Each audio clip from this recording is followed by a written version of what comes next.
Olá, meus queridos irmãos e amigos. Estamos aqui mais uma vez com o devocional das 5 linguagens do amor, Gary Chapman, leituras diárias com o amor da sua vida. A leitura de hoje, nós vamos falar sobre o dia 30 de outubro, com o tema Removendo a Viga. Mateus 7, de 1 a 3 e 5, diz: Não julguem para que vocês não sejam julgados.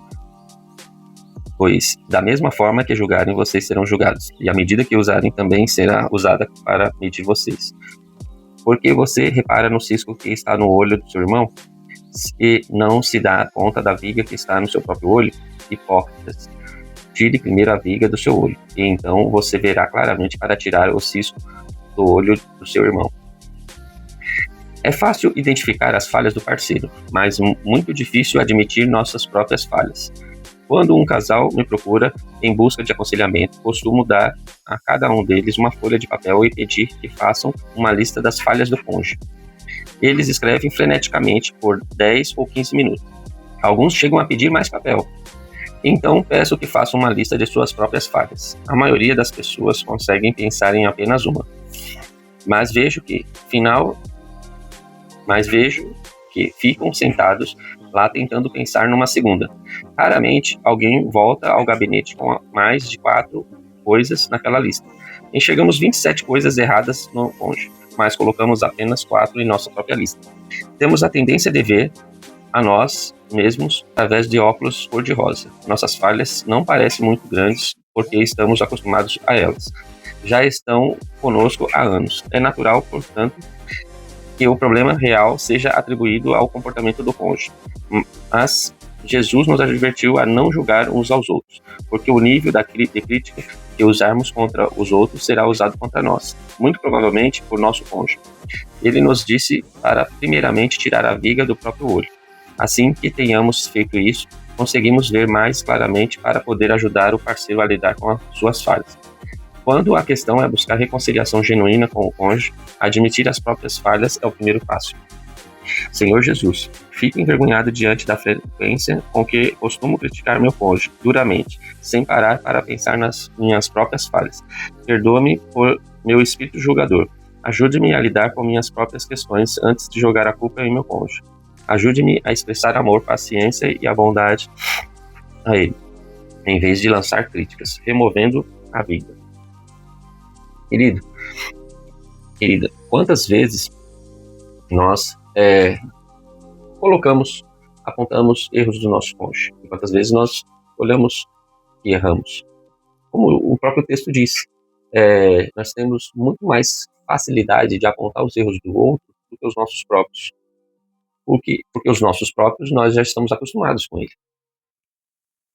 Quando nós precisamos, sabendo disso, nós precisamos estar abertos a críticas, para ver e não ficar justificando. Certa pessoa que eu conheci, ela sempre se esquivava, ela sempre justificava a ação dela, ou ela mentia e para não confessar aquele ponto de erro, ou às vezes ela omitia, ou às vezes ela mudava de assunto, para o quê? Para esconder aquela fragilidade que ela tinha. Muitas vezes, quando a pessoa não quer contar a fragilidade que ela tinha, é porque é uma pessoa que ela se sente autossuficiente, inerrante, uma pessoa que se basta, que não aceita críticas, uma pessoa que não pede perdão. E essa pessoa, ela precisa identificar isso nela, para ela começar a fazer mudanças, né? E todas as pessoas têm os seus pontos de orgulho, alguns mais acentuados do que outras pessoas. Aquela que é menos orgulhosa é aquela que pede mais perdão. Aquela que pede menos perdão, provavelmente é aquela que tem um orgulho mais acentuado. Então, em você, faça uma autoanálise. Você tem pedido mais perdão? Quando alguém te critica, você tem realmente olhado para dentro de você, pela sua atitude, procurado ver com honestidade, se você poderia ter feito de uma forma diferente aquela ação, se de repente não foi um erro, talvez aquela fala, aquela atitude não seja uma fala tão errada, mas talvez a forma que você fez deu a entender ao outro um outro sentido, né, que a magoou, que a deixou chateado, que causou um desconforto. Se você identificou isso, peça perdão e na próxima vez tenta falar a linguagem do seu cônjuge. O seu cônjuge é a pessoa que você, acima de Deus, é a pessoa que você, é a segunda pessoa que você deve amar, você deve demonstrar amor. E para você ter um casamento tranquilo, feliz, que é o desejo de qualquer pessoa, você precisa identificar a forma que o seu cônjuge interage com você, se comunica com você, para que você propicie uma condição saudável, né, agradável de convívio. Tanto ele com você com ele. Mas não espere do outro. Faça a sua parte. Não fique julgando, você fez, né, como diz no texto, né, olhando para o cisco, mas tire a trave que está no seu olho, que está impedindo que o seu casamento vingue.